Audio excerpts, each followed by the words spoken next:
Muito boa noite, bem-vindos ao Momento Antagonista com Cláudio Dantas. Hoje, dia 22 de outubro, terça-feira, e muitas notícias, né? Vou começar pelo fim. O Senado acabou de aprovar em segundo turno a votação da reforma da Previdência. Então, finalmente, temos uma reforma da Previdência devidamente aprovada. Não é a que estava prevista inicialmente, né? Aquela proposta lá de 1,5, depois 1,3 tri, depois aquilo foi baixando, mas temos uma reforma da Previdência com previsão aqui de economia de 800 bilhões em 10 anos. Estou gravando esse vídeo, já rejeitaram o destaque que podia reduzir essa economia aí em pelo menos 140 bi, não foi aprovado. Os outros também estão sendo rejeitados, então dificilmente teremos uma alteração desse valor. 800 bi não é a melhor das reformas, né? Mas é um valor considerável. E no final das contas, a aprovação em si da reforma é uma sinalização importantíssima para o mercado, que estava aí há muito tempo esperando esse sinal, essa aprovação. Então, nós temos agora aí, de fato, o governo começando, né, pelo menos nessa área econômica. Paulo Guedes aí muito feliz, comemorando, está certo, né? Então vamos em frente, muita coisa para ser feita. Tem uma reforma tributária para ser aprovada, tem uma reforma administrativa para ser aprovada. No caso ainda da reforma da Previdência, existe o relatório, aquela PEC paralela que tá do Tasso, né, que passou na CCJ, que também está tentando trazer para dentro da reforma os estados e os municípios. Então, muito bem, parabéns a todos aí os envolvidos, né, apesar de todo o processo tortuoso que foi, né, com muito toma lá da cá, com muita pressão de um lado, pressão do outro, com muito bode na sala. Um dos bodes na sala, que tem a ver com isso, mas não tem, mas que foi utilizado para uma série de outras barganhas, foi retirado hoje pelo próprio Jair Bolsonaro, que era a indicação do Eduardo para a embaixada em Washington. Essa indicação polêmica desde o início, muito criticada por todos, ela sempre foi um bode na sala, sempre foi um problema ali no Congresso, especialmente no Senado, que é quem tem de sabatinar, né, a aprovação dos embaixadores. Eduardo nunca conseguiu a maioria necessária e isso, na verdade, foi utilizado como barganha política pelos senadores, vários senadores, durante todos esses meses em que essa indicação permaneceu ali na prateleira.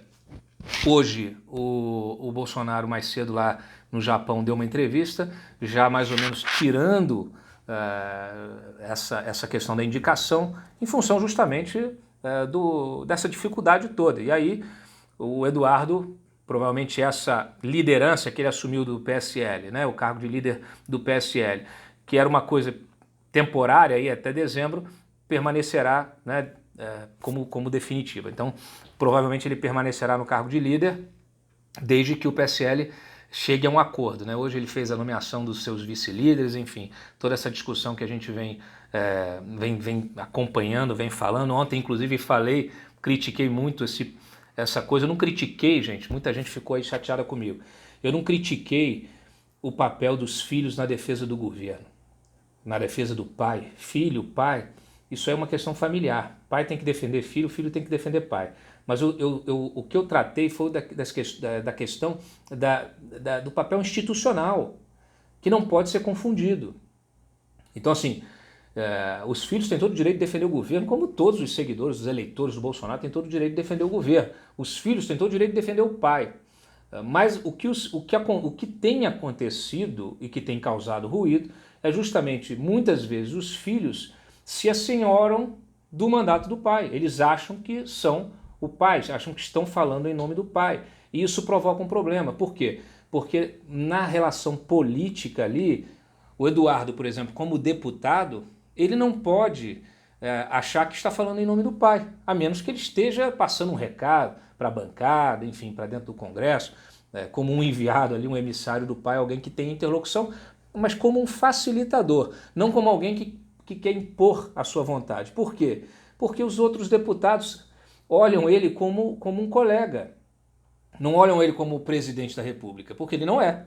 Né? Então os deputados querem ser tratados com respeito, não adianta vir e impor nada. né? Especialmente nessa relação de executivo com legislativo, a gente sabe como é que funciona. Então é a disputa de poder, isso faz parte da política. E quando eu falo aqui que é preciso evitar por quê? Porque eu conheço a dinâmica da política aqui. Então o que o Eduardo precisa fazer agora como papel de líder é ganhar a confiança dos seus liderados, é ganhar a confiança do resto da bancada, dos outros integrantes do partido, dos deputados do partido. Ele tem que se viabilizar como líder, como alguém que realmente tenha essa liderança na hora de organizar a bancada, na hora de votar, de conseguir unificar a bancada para votar com o governo. Tá? E é uma coisa que o Valdir não fazia. Outra coisa, eu já falei sobre isso em outros vídeos, eu não posso ficar aqui retomando, sempre que eu vou a analisar um aspecto de uma determinada coisa, eu não posso ficar aqui retomando a história do negócio, porque senão eu vou estar sempre falando a mesma coisa no mesmo vídeo. Então assim, ao criticar, ao fazer minha crítica pontual, também não estou elogiando o trabalho de Joyce Hasselman, eu sou um dos críticos ao trabalho dela, ao trabalho, na verdade, de todos, como o do Valdir. Eu, desde o início, falei aqui em outro vídeo, desde o início do ano, quando o Valdir começou a vacilar no papel de líder, eu fui o primeiro a apontar o dedo. Está vacilando, mas ninguém quis abrir os olhos. Né? Todo mundo fica com aquela coisa de passar pano, fala assim, não, é o nosso líder, é o nosso líder. E o cara, desde sempre, vacilando, inclusive errando, falhando em coisas básicas. Mencionei aqui até aquela, talvez, a primeira audiência que o Paulo Guedes foi aí, torpedeado pela oposição, que ele foi para falar sobre a reforma da Previdência ainda no seu início, né, na comissão temática, e ele foi torpedeado durante 3 horas. Por quê? Porque simplesmente nem o líder do governo, nem o líder do partido, eles não se organizaram na lista de inscrições para falar. Então a oposição tomou conta da lista de inscrição, eles ficaram lá para trás, o pessoal só começou a ter chance de falar depois de 3 horas do Paulo Guedes respondendo à oposição. É isso que eu falo. É preciso conhecer a política, não adianta. Tem uma opção de noviço aí, né, de neófito, que acha que vem por cima, acha que está sabendo tudo, e erra o básico da política. Então, eu fiz uma crítica pontual, e olha que coincidência, o próprio Bolsonaro disse hoje lá no Japão, à imprensa, que os seus filhos têm que mergulhar mesmo.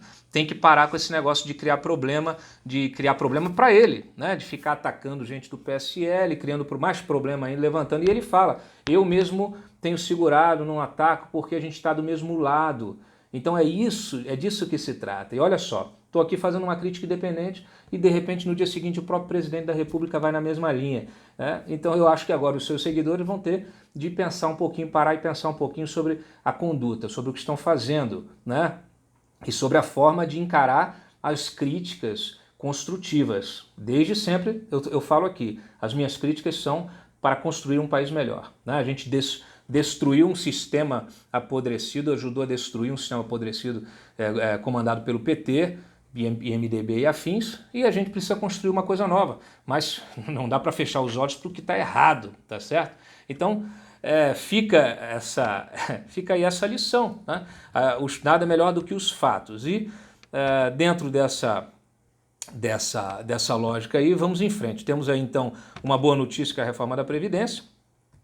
Temos essa boa notícia desse rearranjo do próprio Bolsonaro em relação ao papel do filho. Espero que o Eduardo possa exercer sua liderança. Aliás, eu falei para muitos dos integrantes do PSL lá atrás, no início do governo, quando eles assumiram seus mandatos e foram estabelecer essas lideranças, liderança do partido, liderança do governo, e eu justamente não entendia por que pegar uma figura sem expressão que ninguém conhecia, como o delegado Valdir, e colocar como líder, né? Sendo que você poderia sim usar o capital político do próprio Eduardo Bolsonaro, que foi o deputado mais eleito, com mais votos na história, né? E isso já é um capital político, não precisa falar em nome do pai. O capital político que ele saiu da eleição, que o próprio Eduardo saiu da eleição como o deputado mais votado da história, federal mais votado da história, é capital político suficiente para assumir a liderança de um partido na Câmara, sim, mas ele não quis assumir esse papel. Os demais deputados também, porque não entraram nesse acordo, poderiam já ter estabelecido isso desde lá de trás, né? Então, assim, muita coisa poderia estar sendo feita, em vez de perder tempo com esse negócio de embaixada, né? Poderia ter assumido aí várias iniciativas no âmbito do legislativo aí importantes. Eles falam tanto, né, da coisa do Foro de São Paulo, né, que agora está se modificando, eu vou falar disso depois, mas se falou tanto, vamos fazer uma CPI do Foro de São Paulo. Quem melhor, né, do que o próprio Eduardo para liderar esse processo? A gente sabe que CPI é uma coisa que a gente sabe às vezes até como começa, mas não sabe como termina. A CPI do BNDES, por exemplo, a gente viu como terminou hoje, né? Vinha muito bem, terminou, foi concluída com um relatório bastante forte, pedindo o indiciamento inclusive do Lula, da Dilma, etc. Só que aí o Altineu Cortes teve de abrir mão do indiciamento da Dilma, do Lula, de outras 9 pessoas, inclusive técnicos, pessoas aqui importantes, né, com papel importante, teve de abrir mão para conseguir a aprovação do relatório, senão nem aprovado o relatório seria. Então ficou aí uma CPI, uma meia pizza meia-meia. Por quê? Porque tem o pedido de indiciamento de vários outros petistas, do Guido Mantega, do Luciano Coutinho, né, da Graça Foster. Então, não é uma vitória completa, mas é sim uma vitória parcial. E essa vitória parcial justamente com a aprovação, aliás, relatório aprovado pelos próprios petistas, né? Então, vários desses petistas importantes, ex-ministros, todos eles entraram aí nesse pedido de indiciamento do relatório da CPI do BNDES. Nós tivemos também hoje a condenação aí do Gedel Vieira Lima, né, com o Lúcio Vieira Lima, naquele esquema lá, naquele caso célebre do bunker de propina, né, com aquelas malas, aquelas caixas repletas de dinheiro, naquele apartamento que foi encontrado pela Polícia Federal em Salvador. Então hoje o STF decidiu fixar aí uma pena de 14 anos de prisão para o Gedel, né, e 10 anos de prisão para o Lúcio Vieira Lima. Eles foram condenados por associação criminosa, lavagem de dinheiro e terão de pagar, vejam, 52 milhões de reais por danos morais e 2,5 milhões de multa, tá? Ainda cabem recursos ao próprio STF por meio de embargos de declaração, mas provavelmente não vão mudar a sentença, tá? O Gedel está preso na Papuda desde 2017. O Lúcio ainda poderá aguardar em liberdade o julgamento dos recursos. E eles ficarão impedidos de exercer cargos públicos pelo dobro do tempo da pena. Então, assim, uma notícia importante, um destaque para esse julgamento foi que foi o julgamento na segunda turma, e o Lewandowski trouxe uma novidade, assim como ele trouxe uma novidade no impeachment da Dilma Rousseff, ele hoje trouxe uma novidade também. Ele interpretou que o Gedel, o Lúcio, eles não poderiam ser enquadrados em associação criminosa, aqui na célebre formação de quadrilha, né, organização criminosa, porque eles eram da mesma família. Então, para eles não se associaram para cometer um crime, porque eles já estavam em família. Então, assim, realmente é uma interpretação muito criativa, né, porque significa que os irmãos Metralha não são uma quadrilha, né, os irmãos Metralha da Walt Disney não são uma quadrilha, eles são só uma família que comete crimes. Eu fico pensando o seguinte, quer dizer, no crime organizado, aí nessas facções, várias delas são formadas por famílias, a mulher, o filho, o próprio Marcola, né, filho, não sei quem, aí tem a mulher, tem o coisa, vai fazer o quê? Vai começar a descaracterizar o crime de associação porque está sendo cometido em família. Então você vai ter um boom no casamento e na procriação de criminosos para que eles não sejam enquadrados nesse crime. Eu estou fazendo uma piada porque realmente não dá para tratar de outra forma. Felizmente, a maioria da segunda turma rejeitou essa hipótese e eles foram condenados pelos 2 crimes. Então, fica aí esse recado. Eu tinha separado aqui, né, vocês devem ter visto, para quem não viu, o Jair Bolsonaro, no momento que ele falou que o Eduardo deve estar fora da embaixada, ele elogiou o Nestor Foster, né, como o mais cotado para a vaga. É um nome que já estava cotado, então deve ser, que é uma pessoa alinhada, né, ao governo e que deve então ser confirmada lá como embaixador em Washington. Nós tivemos aí ainda como desdobramento talvez político, né, desse ambiente aí de guerra do PSL, né, você viu aí a Joyce Hasselmann falando, agora vai ser convocada para a CPI, vai ter de explicar as acusações de que existe milícia, tá? Então, assim, se ela sabia também, a pergunta que fica é por que não denunciou antes. Se ela sabe agora, vai ter de explicar, vai ter que provar, né? E a CPI vai se aproveitar disso, eu falei sobre isso ontem. E aí o interessante desse negócio todo, inclusive ela esteve no Roda Viva ontem, falou novamente dessa questão desses perfis fakes, falou de 1.500 perfis que seriam aí manipulados pelos filhos do presidente, e ela vai ter de... eu imagino que ela tenha provas sobre isso para ela poder colocar lá na CPI das fake news, porque ela foi convocada para a CPI. Mas o que é curioso disso tudo é que a gente vê essa brigalhada toda, a Joyce abriu mão, né, escolheu um lado, existia toda uma expectativa de que ela virasse candidata à Prefeitura de São Paulo com o apoio de João Dória. O João Dória hoje, acho que jogou um balde de água fria, porque ele veio aqui para Brasília, até foi recebido pelo Mourão, um presidente em exercício, e conversando com a imprensa ele disse o seguinte, que ela é amiga, sua amiga pessoal, mas que ele só quer ela para amizade mesmo, que ele não tem intenção de apoiá-la, ele vai apoiar o Bruno Covas. A resposta é não, ela sabe disso. Aliás, como bons amigos, ela usa da franqueza e eu também. Meu candidato a prefeito de São Paulo é Bruno Covas. Eu defendo Bruno Covas para ser reeleito prefeito de São Paulo. Então, fica aí a lição, ou mais uma lição, né? Dessa vez, realmente a situação ficou chata para Joyce Hasselmann. Que mais que eu separei para vocês aqui? Tem umas noticiazinhas, né, menores. Tem uma coisa importante aqui que é o seguinte. Hoje nós tivemos lá na Alerj, no Rio de Janeiro, a decisão da Alerj de soltar aqueles deputados presos na Furna da Onça. 5 deputados, né, que foram presos na Operação Furna da Onça, que é uma das fases da Lava Jato do Rio de Janeiro, né, que são eles o André Correia, do DEM, Chiquinho da Mangueira, do PSC, Luiz Martins, PDT, Marcos Vinícius Nescau, PTB e Marcos Abraão, Avante. Tá? A votação foi uma determinação da Carmen Lúcia, atendendo ao pedido de defesa dos presos. Ela achou que cabe, então, a Alerj decidir sobre a prisão. A gente está vivendo uma inversão dos poderes. Mário Sabino botou até no Twitter mais cedo, muito bem colocado. Por quê?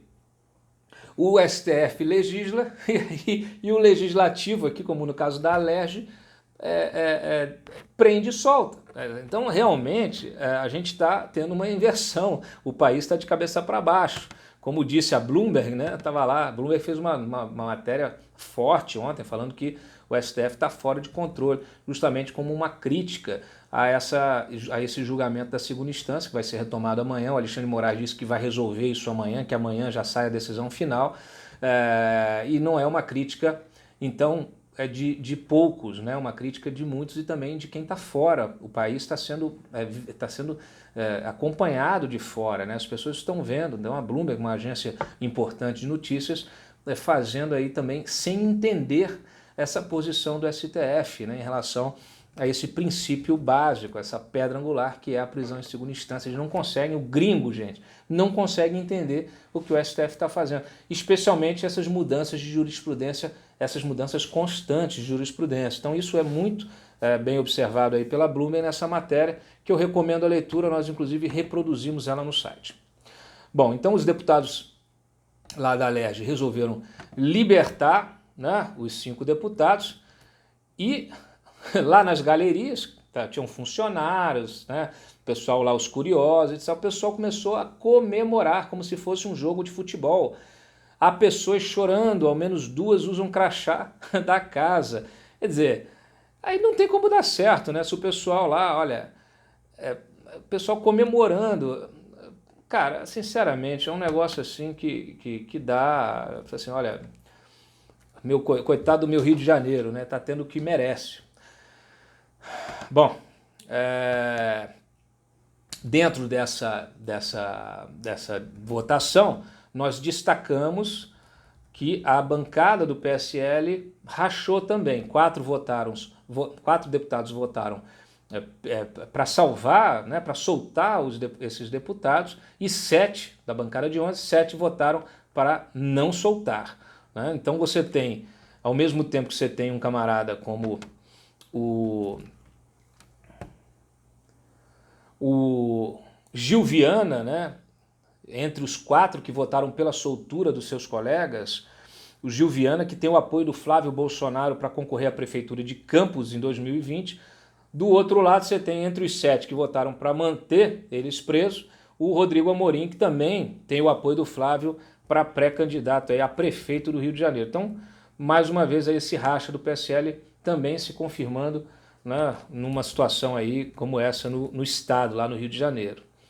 Além disso, tivemos aí, voltando para Brasília, o Conselho de Ética da Câmara arquivou por unanimidade o processo do PSL contra o Glauber Braga, que chamou o Moro de juiz ladrão.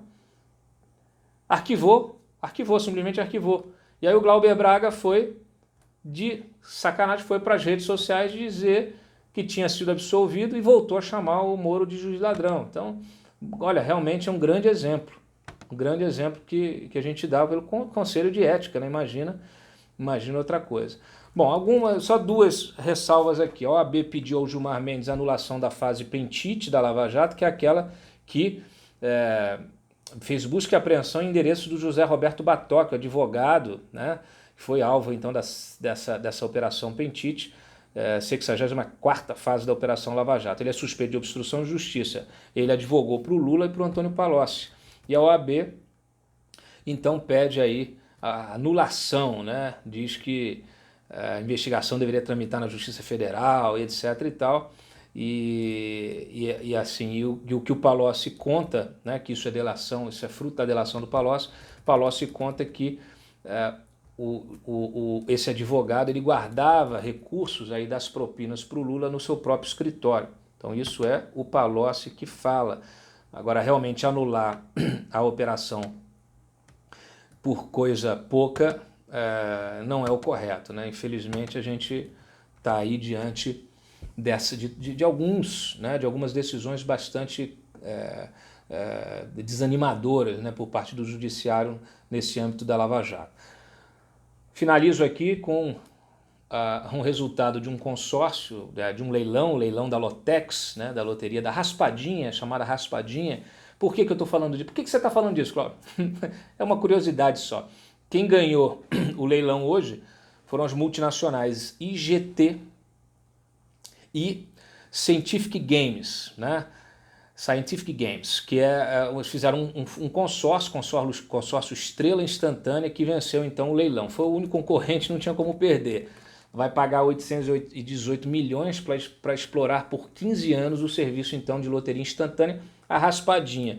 Qual é a curiosidade? A curiosidade é que o IGT, essa empresa IGT, que agora ganha aí a Lotex, ela chamava-se até 2015 IGTEC.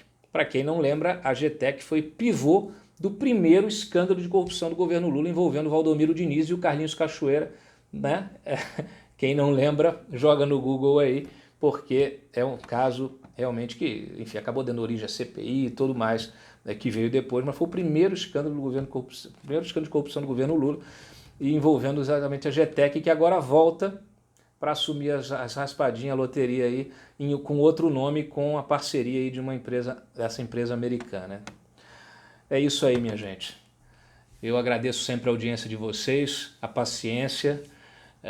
Sei que nem tudo que eu falo agrada a todos, mas eu sempre falo com honestidade. Posso errar, posso acertar, mas uma coisa que eu garanto para vocês é a minha honestidade intelectual, é aquilo que eu sinto, que eu vejo, de acordo com aquilo que eu apuro, com as conversas que eu tenho e com a experiência que eu tenho aqui em Brasília. Então, deixo esse recado aí e vamos pensar um pouquinho também antes de deixar o ódio subir, né? Porque realmente de ódio a gente já tá, vamos dizer assim, saturado, né? Vamos começar a ter um pouco mais de pé no chão, um pouco mais de tranquilidade para fazer uma análise crítica, né, dessa realidade que a gente vive, para tentar construir uma realidade melhor. É isso que interessa. Então, agradeço mais uma vez aí a paciência e a audiência e volto no próximo Momento Antagonista com Cláudio Dantas. Tchau!